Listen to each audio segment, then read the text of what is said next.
जय श्री श्याम, राधे राधे। दोस्तों, हमारे चैनल में आपका स्वागत है। आज मैं आपके लिए बहुत ही ज्ञानवर्धक कहानी लेकर आई हूँ।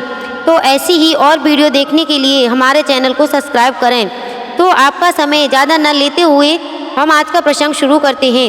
आज का प्रसंग है, उल्लू ने बताया कि इन 7 जगहों पर भूलकर भी नहीं जाना चाहिए। अगर जाओगे तो बहुत बड़ी मुसीबत में फंस जाओगे। हंस और उल्लू का संवाद।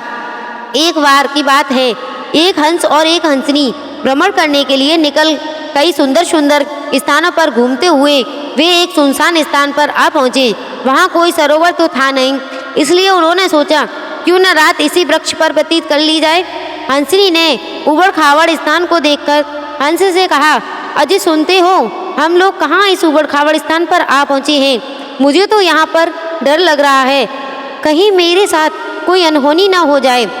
हंस कहने लगा, घबराओ नहीं, बस एक रात की ही तो बात है, कल सुबह हम अपने स्थान को चले जाएंगे। हंसनी बोली, महाराज, रात तो मैं जैसे तैसे काट लूँगी, परंतु ज्ञानियों का कहना है ऐसे स्थानों पर एक दिन भी नहीं रुकना चाहिए। जिस देश में राजा विरुद्ध हो, वेद पाठी धनी हो, वैद आचारवान हो, जिस देश में नपुंसक हो, स्त्री बाल अत्यंत क्रोधी हो, जहाँ मूर्ख शासी अधिकारी हो, जहाँ का राजा अविवेकी हो, सभासद पक्षपात करने वाले हो, पंडित सतमार्गी हो, वहाँ के लोग झूठ बोलने वाले हों, दुष्ट स्त्रियाँ और नीच पुरुष हों, ऐसी जगह ना तो धन की, मान की, जीवन की इच्छा ना करें। इन 7 स्थानों पर दिन में भी बसेरा नहीं करना चाहिए। तो वो ऐसे 7 स्थान जिनके बारे में उल्लू ने बताया। नंबर 1, सुनसान जगह पर बना हुआ चौतरा। नंबर 2, सुनसान स्थानों पर किसी चौराहे पर। नंबर 3, सुनसान जगह पर बना हुआ कोई पुराना देव मंदिर, वहाँ पूजा पाठ ना हो और न की जाती हो, जहाँ कोई आता जाता ना हो, देव प्रतिमाएं खंडित हो चुकी हों। नंबर 4, शून्य वन में। नंबर 5, सालों से बंद पड़े घर में। नंबर 6, सुनसान पड़े घर में। नंबर 7, रात के समय जंगल में। हंसनी कहने लगी, महाराज, ऐसे स्थान पर बसने वाला व्यक्ति बहुत बड़ी मुसीबत में फंस जाता है। हंस बोला, कोई बात नहीं, मुश्किल परिस्थिति में जीवन जीना सीखना चाहिए, क्योंकि बीमारी, विपत्ति और मौत कभी बताकर नहीं आती।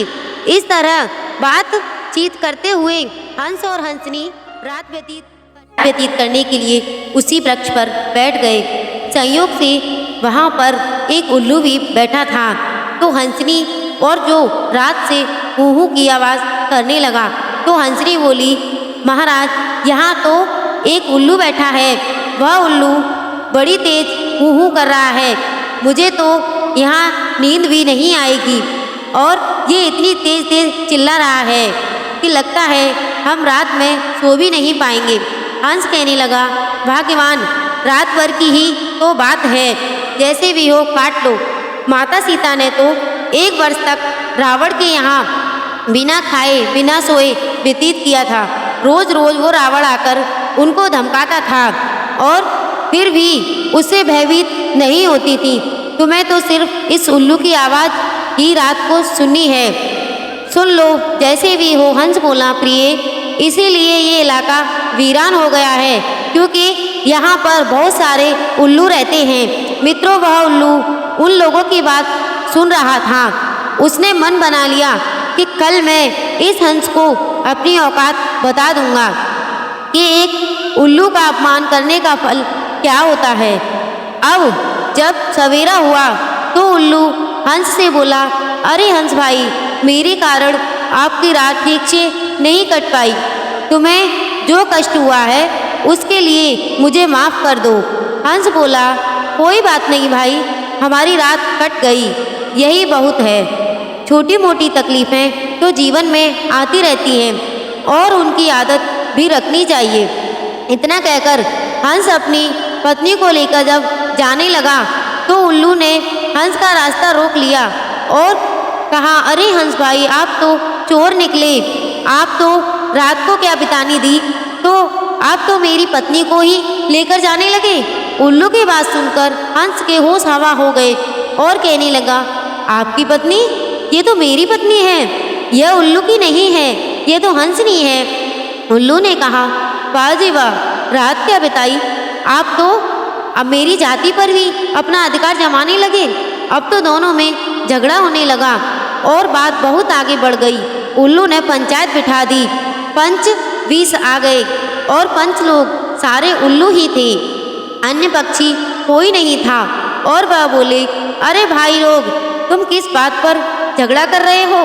हंस बोला, महाराज पंचजनों, ये उल्लू जबरदस्ती मेरी हंसनी पर अपना अधिकार जमा रहा है, जबकि हंसनी मेरी पत्नी है। उल्लू ने अपना पक्ष रखते हुए कहा कि देखो, यह हंस मेरे घर में आकर घुसकर मेरी पत्नी को ही बहला फुसलाकर अपने साथ लिए जा रहा है, और जबकि ये मेरी पत्नी है। मित्रों, अब तो उल्लुओं की सभा में हंस को न्याय मिलना बहुत ही मुश्किल, बहुत ही असंभव था। उल्लुओं की पंचायत में न्याय सोचकर, विचार कर उल्लू के पक्ष में निर्णय सुना दिया। पंचों ने सोचा कि ये हंस तो यहाँ से चला जाएगा, आखिर ये उल्लू ही हमारे पास रहेगा, इसलिए हंसनी उल्लू को ही दे दी जाए। उसकी पत्नी उसे बताकर उल्लू को ही सौंप दी गई। फिर भी कुछ भी नहीं कर और वह हंस कुछ भी नहीं कर सका। वो अपनी पत्नी को जाता देख रोने चिल्लाने लगा, और वह उल्लू उसे हंस को दुखी देखकर कहने लगा, अरे हंस भाई, आप दुखी मत हो, मैंने तो सिर्फ आपको यह बताने की कोशिश की है कि किसी का अपमान नहीं करना चाहिए।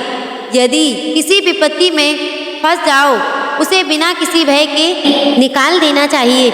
ऐसे लोग हमें उस समय मान अपमान की सोचकर दुखी नहीं होना चाहिए। मित्र, ये जगह सुनसान इसलिए है क्योंकि यहाँ पर ऐसे पंच रहते हैं जो उल्लुओं के हक में ही फैसला कर देते हैं। मित्रों, कहानी का तात्पर्य यह है कि नीच व्यक्ति का थोड़ी देर के लिए संग भी आपको हानि पहुंचा सकता है। बुद्धिमान व्यक्ति को दुष्ट बुद्धि वाले और विचार रहित व्यक्ति का तिनके भर भी खूब की तरह परित्याग कर देना चाहिए, क्योंकि उसके साथ की गई मित्रता नष्ट हो जाती है। मित्रों, ये वीडियो आपको पसंद आया है तो वीडियो को लाइक करो और चैनल को सब्सक्राइब करो। ऐसी वीडियो देखने के लिए हमारे चैनल को सब्सक्राइब जरूर करें। धन्यवाद।